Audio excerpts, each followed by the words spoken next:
Algo, ya funciona. Bien, entonces tenemos que continuar con nuestro tejido conectivo. En la clase pasada hemos revisado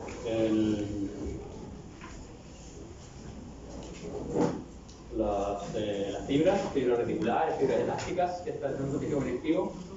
Y luego comenzamos a revisar las células. También revisamos los protoglucanos, que son los elementos bien importantes en el tejido conectivo. Y luego revisamos células, revisamos el fibroblasto y el adipocito. Nos quedaron dos diapos en el adipocito, que son diapos de listado de cosas que tienen que ver más con la fisiología del adipocito que con la histología. Por eso no las agregué como siempre las agregaba en las clases, porque eso es solo conocimiento general. No les voy a preguntar de esas 3 diapos o 2 diapos que sale un listado de las acciones, los factores de crecimiento que produce el adipocito. Probablemente lo van a ver en fisio, ¿no? En fisiología probablemente van a ver eso, porque uno de los problemas que hay en el tejido cardíaco, la aterosclerosis, cuando se tapona una arteria, se da porque precisamente en una capa especial de los vasos sanguíneos hay adipocitos. Y esos adipocitos se activan, y al activarse producen factores de crecimiento que activan a su vez a células musculares lisas, y eso comienza a generar hipersecreción de elementos y termina taponando el vaso sanguíneo. En histología eso lo vamos a mencionar como un detalle anexo en cardiovascular, y en fisiología ustedes lo van a ver con mucho más detalle, ¿ya? A mí me interesa la parte histológica del adipocito, pero les dejo la diapo para que sepan que el adipocito desde el punto de vista de una célula es bastante activa. Bien, continuamos con nuestras células. Entonces nosotros hemos hablado de nuestro fibroblasto, de nuestro adipocito. Tenemos que revisar ahora las células que son migrantes. Y de nuevo, hacer un hincapié de esto porque no todas son migrantes. Hay células que llegan al tejido conectivo, permanecen mucho tiempo en él y pasan a ser denominadas propias de ese tejido conectivo, de esos órganos en particulares. Incluso es tanto que esas células adquieren un nombre propio, hay un nombre particular que las define. Es más, hay acá en los macrófagos, que son los primeros que vamos a revisar, hay un macrófago que solo está en el tejido placentario, solo está en la placenta, ¿ya? Entonces, ese tipo de células son propias de un tejido y rompen un poquito esto de que sean migrantes. Ahora, ¿por qué si son migrantes, pese a que pasan largo tiempo en el tejido conectivo? El punto es que no nacen en el tejido conectivo, ¿ya? Como no nacen en el tejido conectivo, muchas son de origen de médula ósea oncoyética, entonces por eso, como no nacen en el tejido conectivo, no pueden ser consideradas como propias, ¿ya? Y son consideradas como migrantes, pese a que llegan tempranamente, se establecen ahí y se quedan para siempre, ¿ya? Bien, vamos a revisar nuestro primer célula y el mastocito. El mastocito se llama también célula cebada, ¿ya? Es una célula de aspecto redondo, ovoideo, relativamente grande, una célula de 20 micras, 15 micras regularmente, en algunos casos puede ser un poco más grande, 20-25 micras de tamaño, ¿ya? Se caracteriza porque tiene un núcleo grande. El núcleo generalmente es redondo, relativamente eucromatínico, y generalmente el núcleo se ve desplazado hacia un polo de la célula. Entonces vamos a tener nuestra célula relativamente grande, de aspecto redondo, ovoideo. El núcleo es eucromatínico, ocasionalmente se ve desplazado hacia un polo de la célula. El núcleo es redondo, ¿ya? La principal característica de esta célula es la presencia de gránulos basófilos en su citoplasma. Tiene gránulos basófilos, gránulos bastante grandes, ¿eh? Algunos gránulos pueden llegar a medir casi 1 micra de tamaño. Son muy grandes estos gránulos. Lo voy a dibujar así nomás porque me aburrí de dibujar granulitos, pero son granulitos, ¿ya? La característica principal de esos gránulos es que tienen heparina e histamina. ¿Se fijan? Esta es nuestra célula. Ese es el núcleo, bastante eucromatínico, Y todo esto es el citoplasma. Y en el citoplasma destacan estos elementos, ¿se fijan? Esos son los gránulos basófilos. Son tan basófilos estos gránulos, tienen tal concentración de elementos dentro del gránulo, que de hecho presentan una característica que es la metacromasia. Una característica particular de algunos elementos es donde hay muchos de estos elementos, están muy concentrados estos elementos y hacen que el colorante se apilen uno sobre otro, las moléculas del colorante, y eso intensifica y algunas veces cambia la tonalidad del colorante. Entonces estos gránulos son metacromáticos. Si lo leen en el libro, lo que quiere decir es que son capaces de cambiar e intensificar la coloración de los colorantes. Ahora, ¿qué contienen estos gránulos? Heparina y histamina. Entonces, esta célula es el culpable de que a nosotros se nos inflame la piel cuando tenemos una alergia. ¿Por qué razón? Porque otra de las características de esta célula es que tiene en su membrana receptores, acá en su membrana tiene receptores para la porción FC de la inmunoglobulina de tipo E. ¿Chino mandarín o necesitamos con subtítulo FC, inmunoglobulina? Las inmunoglobulinas son así.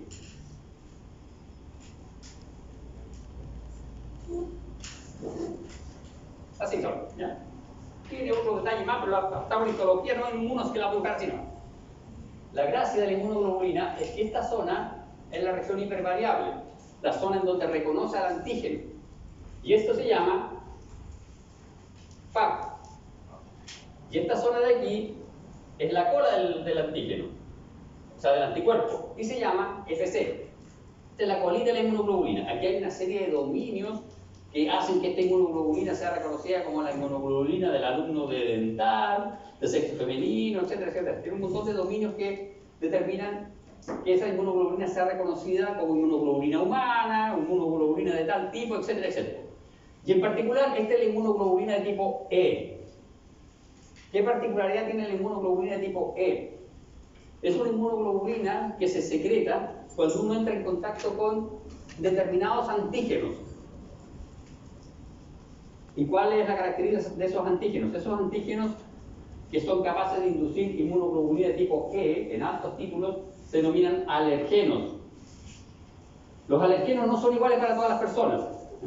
Hay personas que son alérgicas al polen del arbolito que está ahí, de la garita de los guardias, pero no todos son alérgicos a ese polen, ¿ya? Entonces, estos antígenos que inducen inmunoglobulina E se denominan alergenos. Y esta inmunoglobulina E, con su colita de aquí, se pega a nuestra célula. Y aquí está pegadito a nuestra célula. ¿Y qué sucede? Sucede que se queda pegado a la célula con la región hipervariable o los dominios FAP libres para unirse al alergeno nuevamente. De tal manera que cuando uno entra en contacto por segunda vez con el alergeno, esta célula se satura de alergeno y desencadena una reacción de degranulación. Se degranula, suelta todos sus gránulos al espacio intercelular. Y eso desencadena el proceso de inflamación, irritación, etc. Ahora, en algunos casos, esta degranulación es tan drástica que desarrolla lo que se denomina shock anafiláctico y la persona puede morir. ¿Por qué? Porque esta es una célula que está en todas las mucosas. Y en la tráquea nosotros tenemos una mucosa. Y la mucosa de la tráquea, de los bronquios, se puede inflamar mucho y dejar de ingresar aire. Y todas las otras mucosas se produce un desbalance de electrolitos, etc. Uno se hincha, se pone rojo, le pica todo, puede perder la visión, etc. Entonces esta célula es una célula de defensa. Pero lo que pasa es que a veces se descontrola la defensa y produce estos fenómenos de alergia, ¿no? Este es nuestro mastocito. Célula redonda, ovoidea, 20 micras, 25 micras de tamaño, núcleo desplazado hacia un borde de la célula, núcleo redondo, relativamente eutropatínico, citoplasma, principal característica, gránulos basófilos, grandes, muy grandes gránulos basófilos, aproximadamente 1 micra cada gránulo. Dime.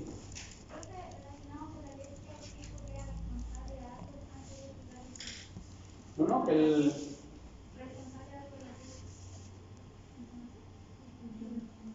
Inflamación, ¿cierto? Sí, sí, produce inflamación, irritación. Libera heparina y histamina, principalmente. Libera un montón de otros factores, pero principalmente hay aquí heparina. ¿Y cuál es la gracia de la heparina, ya que estamos listos? La heparina es un derivado de un glucosamino-glucano. Y si es un derivado de un glucosamino-glucano, tiene carga neta negativa, atrae colorantes básicos. De ahí la vasofilia fuerte de estos gránulos. Bien, de acá tenemos mastocitos.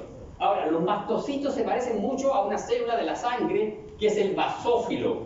¿Ya? La diferencia está en que el basófilo no es común encontrarlo en sangre, perdón, en el tejido conectivo. El basófilo está en la sangre. Para que el basófilo salga al tejido conectivo tiene que haber una agresión, tiene que haber una injuria, un daño. En cambio, el mastocito es normal que esté en el tejido conectivo. Nuestros mastocitos están en el tejido conectivo como mecanismo de defensa.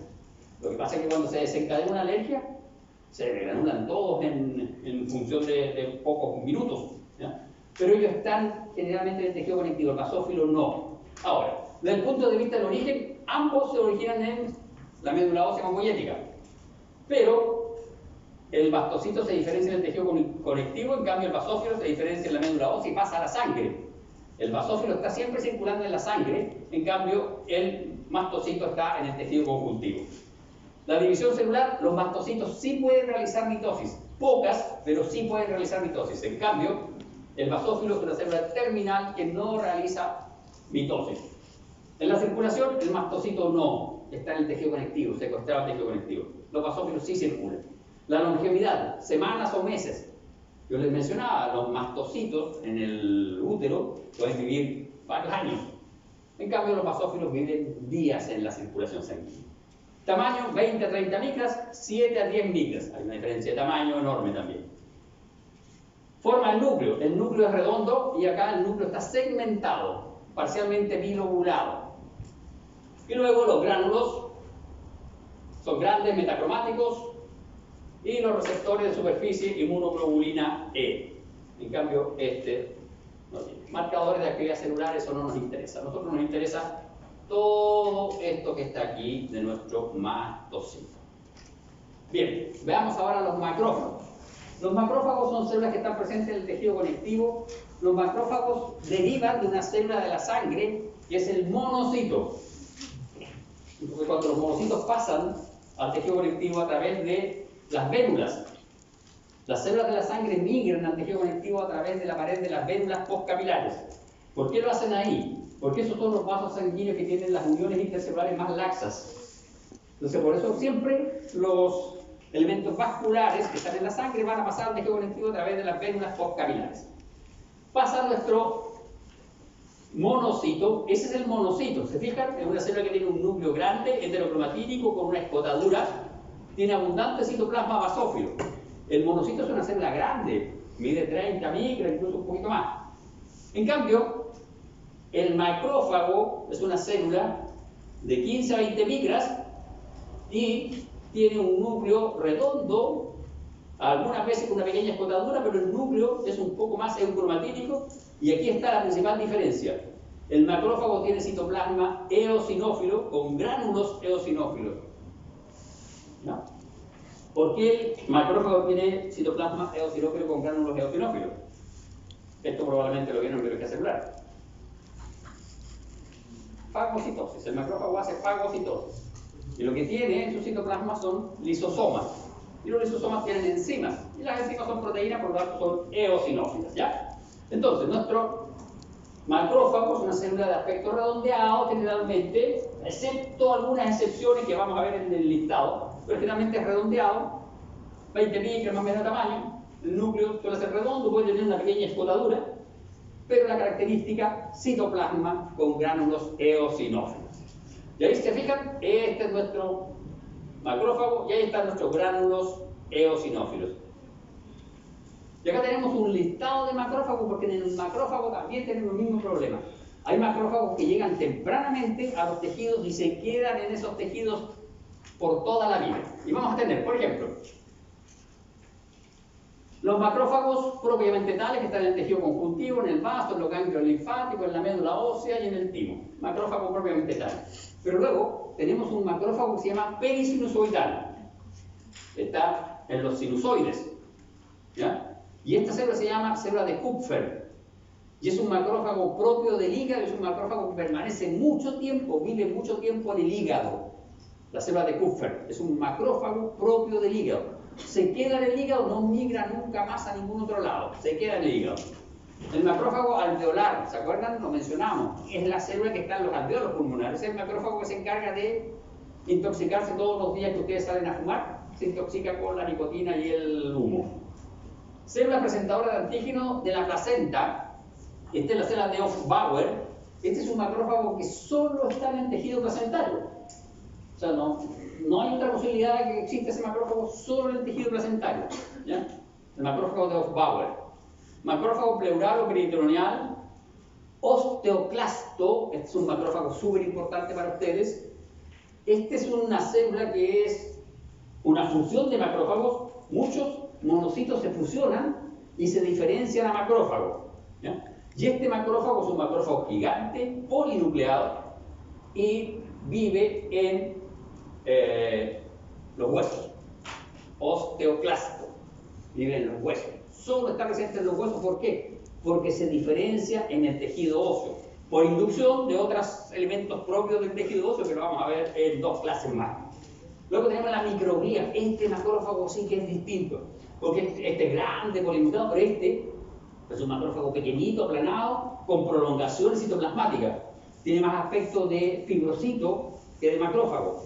Este macrófago se origina en médula ósea hemopoyética, pero tempranamente, antes de que madure el sistema nervioso, llega al sistema nervioso y se queda en el sistema nervioso. ¿Ya? Microglía. Células de Langerhans. Las células de Langerhans son macrófagos modificados porque son células presentadoras de antígeno.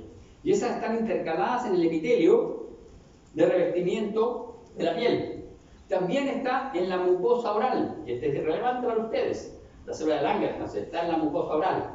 Y es obvio, la mucosa oral está en contacto directo con el exterior. Entonces ahí está nuestra célula de Langerhans para aquellos antígenos que atraviesan la barrera del epitelio. Oiga, no, para que le voy a preguntar qué viene. Usted, ayúdeme.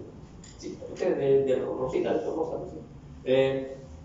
¿Por qué necesitamos células de Langerhans en el epitelio de la cavidad de la boca si el epitelio es estratificado plano, no queratinizado? ¿Por qué necesitamos no estratificado?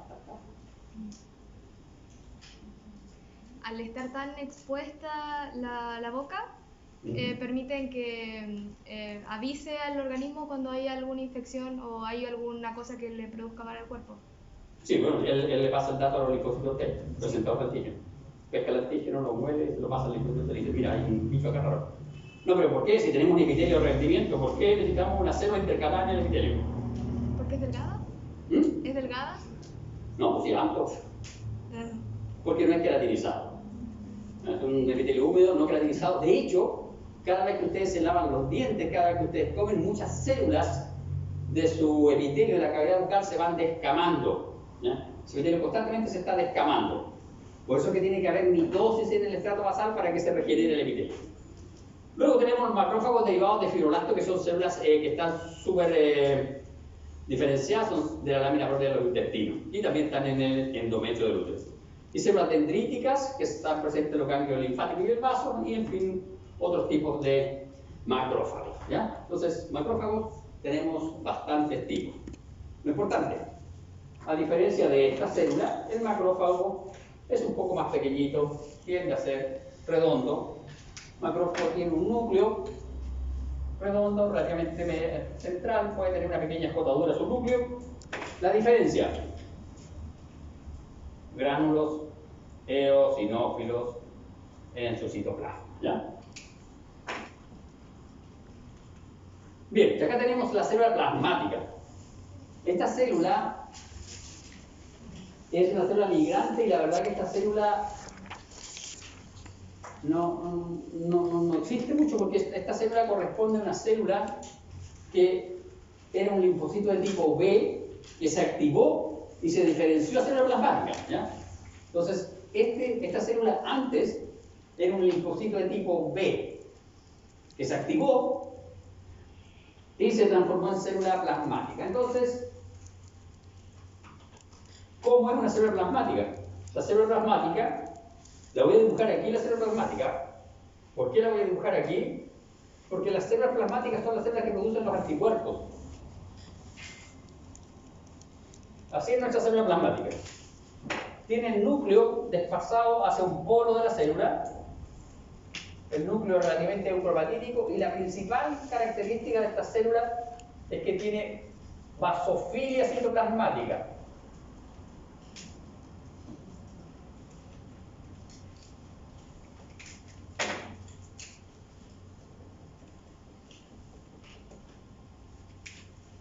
Basofilia citoplasmática.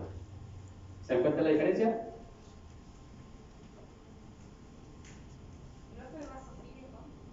Citoplasmática. Ya usted que preguntó, ¿por qué yo hago la diferencia aquí? La puse al lado, para que vean. Esto está todo predicado. Citoplasma con gránulos basófilos, basofilia citoplasmática. Tendrá, cursi no a este profe le gusta decir cosas raras. ¿O tendrá alguna diferencia desde el punto de vista de la histología?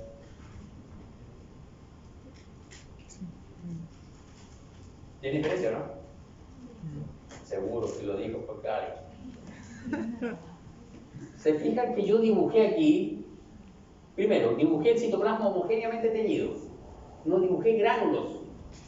Y segundo, dibujé una mezcla de azul con rojo. No es un citoplasma basófilo, es un citoplasma que es una mezcla de basofilia con eosinofilia. ¿Por qué razón? Porque esta célula es una máquina de producir anticuerpos. Y los anticuerpos se producen de forma... Oiga, señorita de verde, los anticuerpos como proteínas se producen de forma regulada o constitutiva. Una vez que empieza a producir anticuerpos la célula plasmática, ¿es regulada o constitutiva? Ahí está la respuesta. Regulada, gránulo secretorio. Constitutiva, no hay gránulo secretorio. ¿Ya? Miren aquí, este es nuestro núcleo. El núcleo de esta célula, además, tiene una característica. Tiene grumos de heterocromatina perinuclear y forman lo que los histólogos antiguos describieron como rueda de carreta. De las carreteras antiguas, esas del campo. ¿Ya? Y vean el citoplasma. Miren eso de ahí. Todo eso que ustedes pueden ver muy abundante. Vean, por todos lados. Esos son cisternas de retículo endoplasmático rugoso. ¿Qué es una cisterna de retículo endoplasmático rugoso? Este núcleo tiene grumos de heterocromatina así.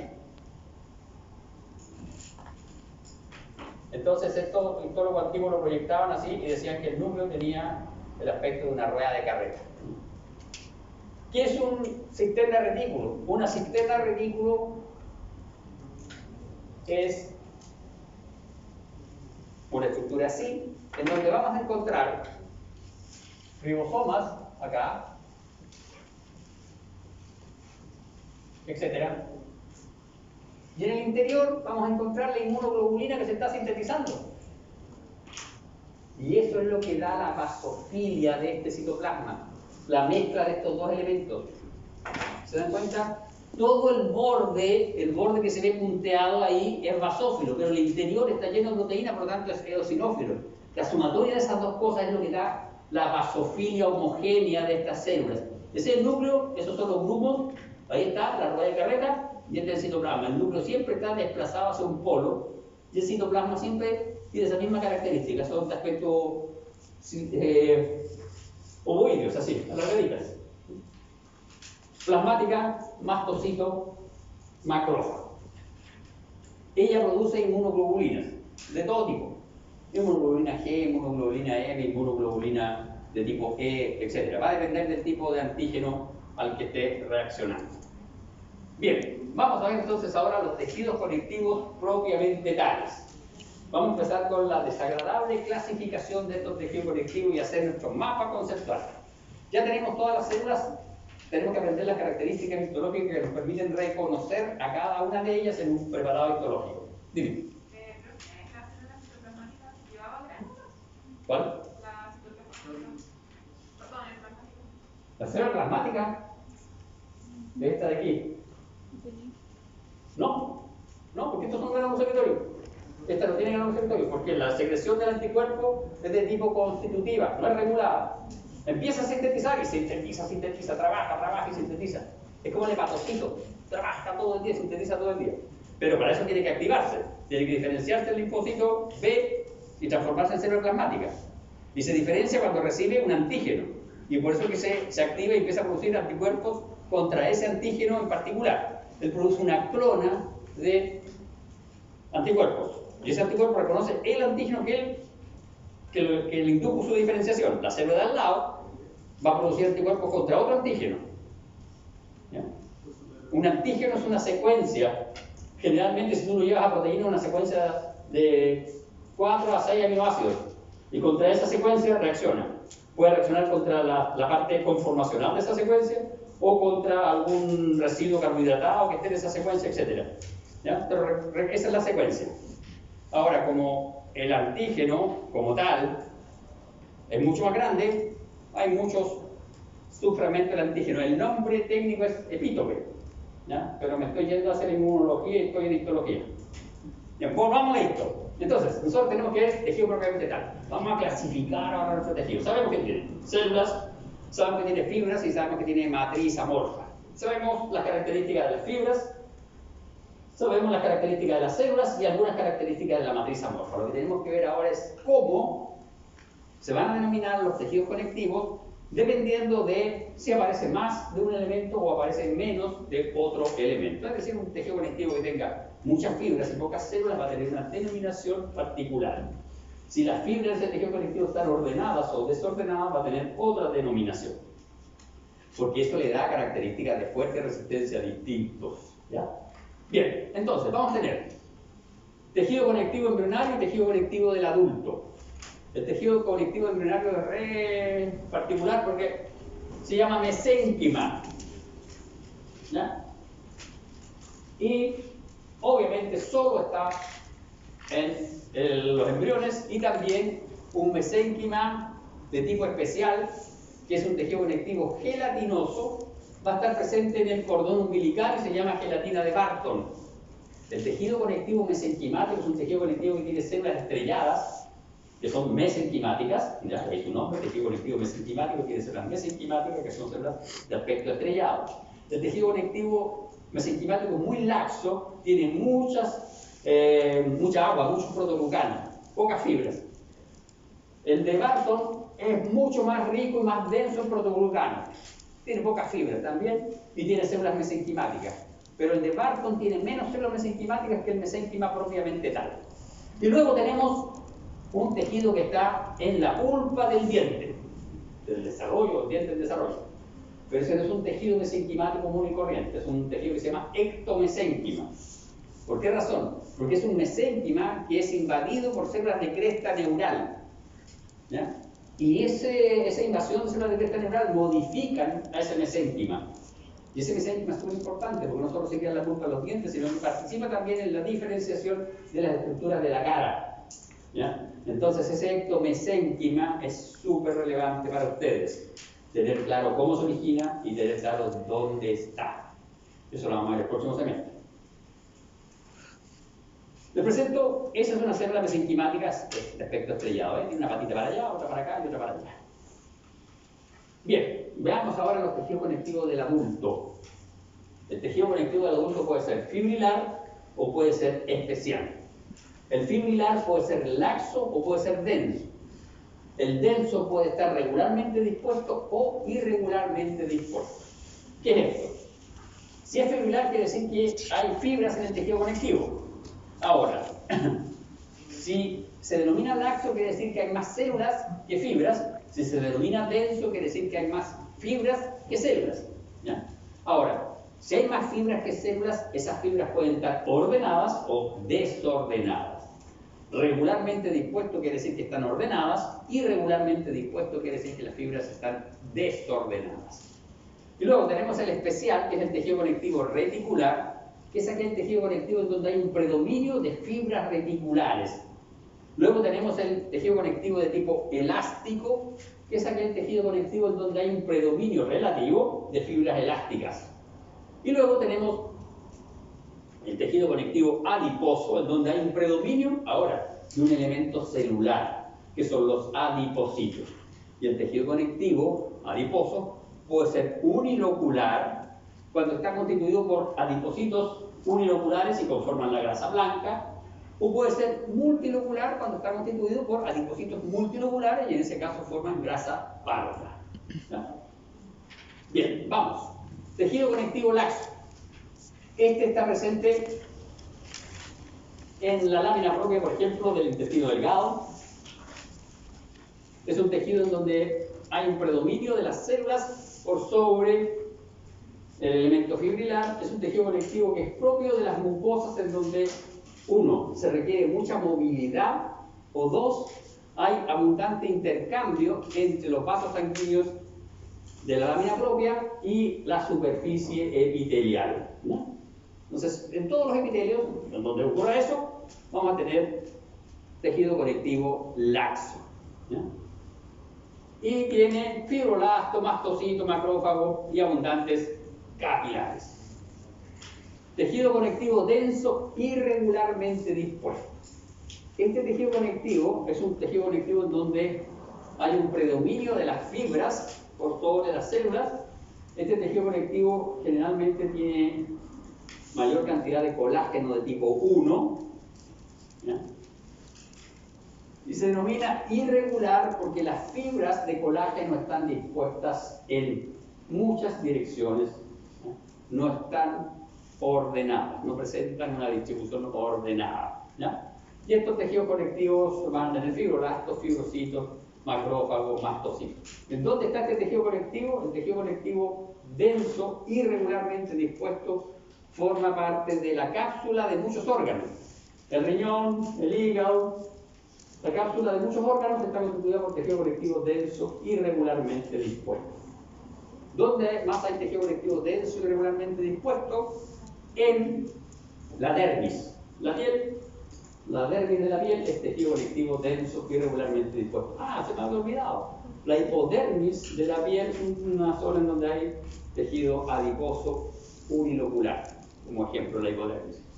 Entonces, este tejido conectivo denso va a formar ese tipo de estructura y esa es su característica. Mayor cantidad de fibras que células. El denso irregularmente dispuesto.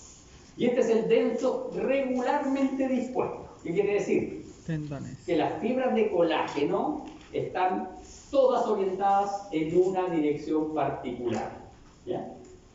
Y este tejido conectivo denso está, por ejemplo, en los tendones, en los ligamentos y en la córnea. En la córnea. Tejido conectivo denso. Se me había olvidado decirles. El epitelio de la... ¿Qué epitelio creen que tiene la córnea? Poner con unos animalitos rojo, verde y gris. ¿No? Polerón verde. ¿Qué epitelio tiene la córnea?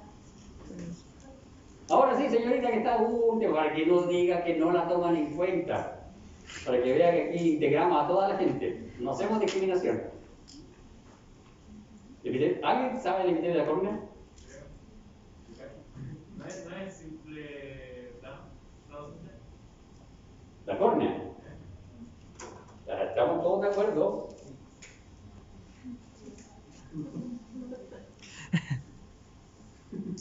Esto, aunque ustedes no lo crean, Y un ojo. es un ojo, ¿ya? Es un ojo. Y este es el tejido conectivo denso de la córnea. Y este es el epitelio de la córnea. ¿Puede ser plano simple? ¿Te imaginas el epitelio plano simple en un día con mucho viento, en la playa, en la arena? Chao, el epitelio. ¿Alguien tiene práctico mañana? No, el viernes, aquí. Sí. ¿Qué más? Yo no. Ya, usted de Polerón Negro. Le doy 0,5 puntos en su test de salida. ¿Quién quiere de la córnea?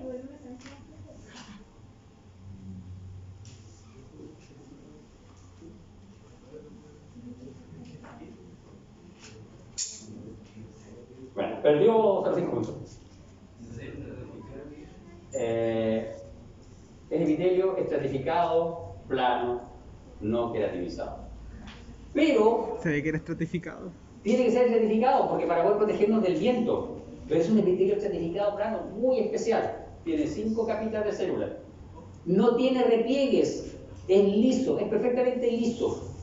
No tiene papilas conjuntivas, no tiene repliegues, nada. Es liso. Tiene 5 capas de células. ¿Ya? Y por debajo, el tejido conectivo denso, regularmente dispuesto, es el tejido conectivo denso más regularmente dispuesto que hay en todo nuestro organismo. Los fibroblastos, que aquí tienen un nombre particular también, que no vamos a verlo, pero tienen un nombre particular, son mucho más aplanados que incluso los del tendón. Y las fibras aquí, obviamente son mucho menos, pero están mucho más ordenadas. ¿Por qué tenemos que tener tejido conectivo denso y por qué tenemos que tener epitelio estratificado? Para poder resistir el viento. Y además, tiene que ser conectivo denso para que mantenga la forma ocular, para que mantenga la forma convexa. Si no, colapsa. Si fuese laxo, colapsaría. Tiene que ser denso. Y tienen que ser pocas capas de denso y tiene que ser un denso muy, muy regularmente dispuesto para que no produzca alteraciones en la luz. ¿Ya? Entonces, la córnea, como ejemplo de epitelio, es muy especial, sigue siendo avascular. ¿Y de dónde se nutre? Porque el tejido conectivo denso de aquí es avascular. El tejido conectivo denso de la córnea es avascular. Por difusión. ¿De dónde se nutre? El líquido. Hay líquido dentro del ojo. De la cámara anterior del ojo. Y aquí tenemos otra cámara posterior para nutrir otros epitelios. Esta zona de aquí es avascular. ¿Ya? Bien, entonces, tejido conectivo denso regularmente dispuesto tenemos en los tendones, en los ligamentos y en la córnea. Y el de la córnea sí que es especial. ¿Ya? Epitelio estratificado plano, no queratinizado, tenemos también en la córnea, y ese también es muy, muy, muy especial. Bien, tejido conectivo reticular. Este tejido conectivo reticular se caracteriza por que hay un predominio relativo de fibras reticulares y se encuentra formando parte del estroma de órganos linfáticos. Los ganglios linfáticos, el timo, el vaso, tienen tejido conectivo reticular formando parte de su estroma. ¿Se entiende estroma? ¿Sí?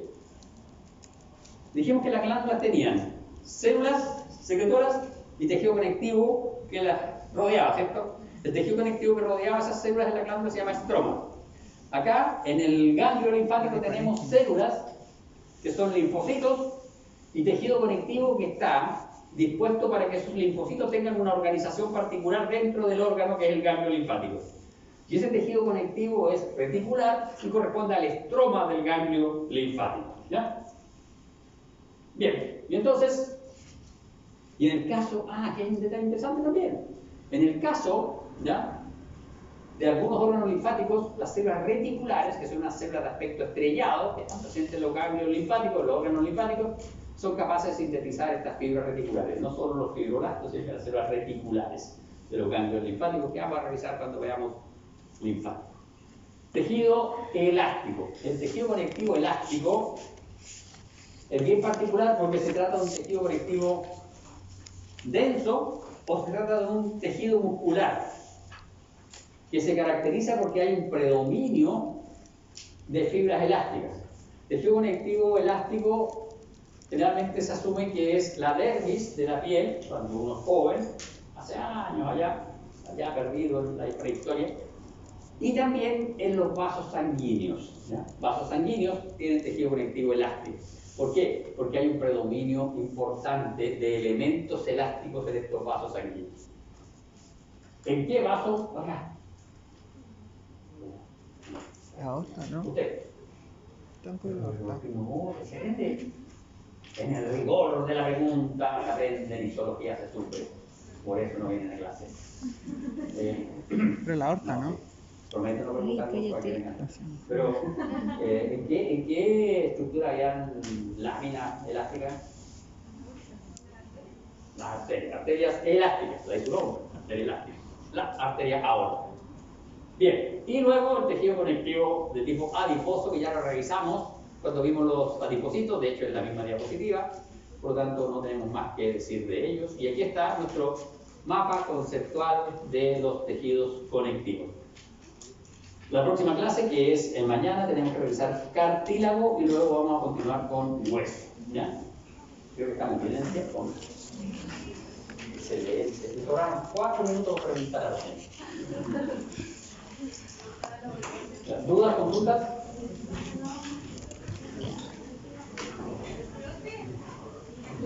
¿Qué alumna?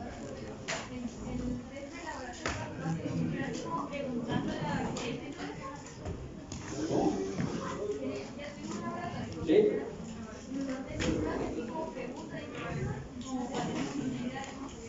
Ah, ya, muy buena pregunta. Bien, los test de laboratorio son siempre similares, no iguales porque el tema va cambiando, son similares. Tienen 1, 2, 3, 4 preguntas que son de verdadero y falso, que son de la materia del paso práctico, la teoría de ese paso práctico.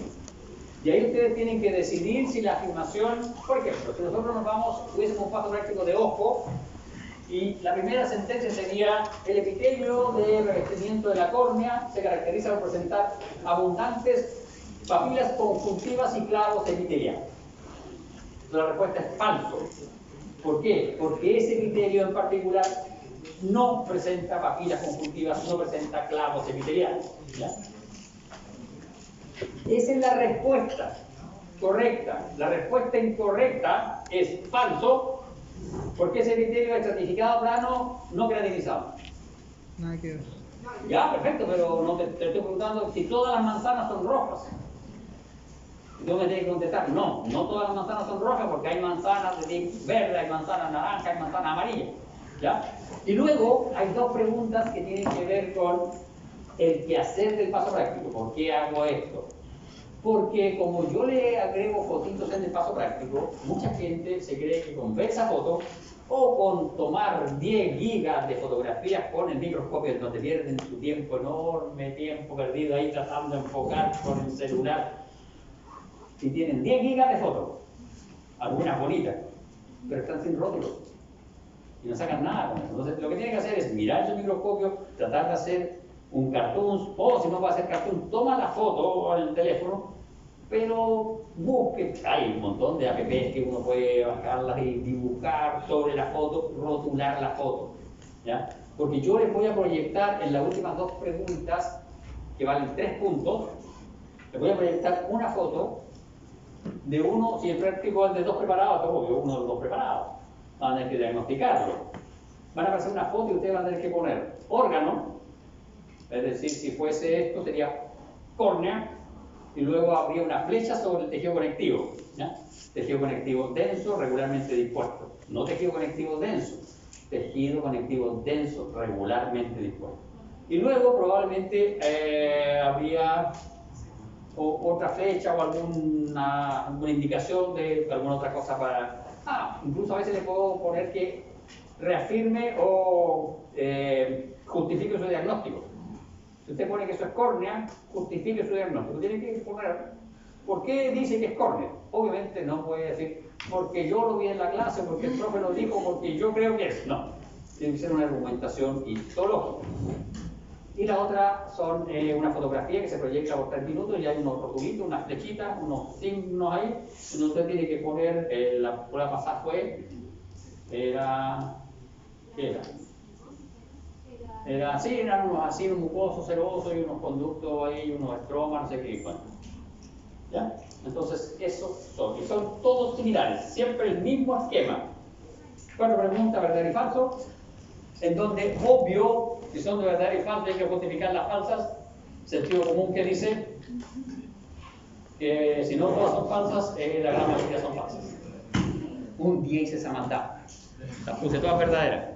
No me van a creer, hubo gente que puso que habían patas.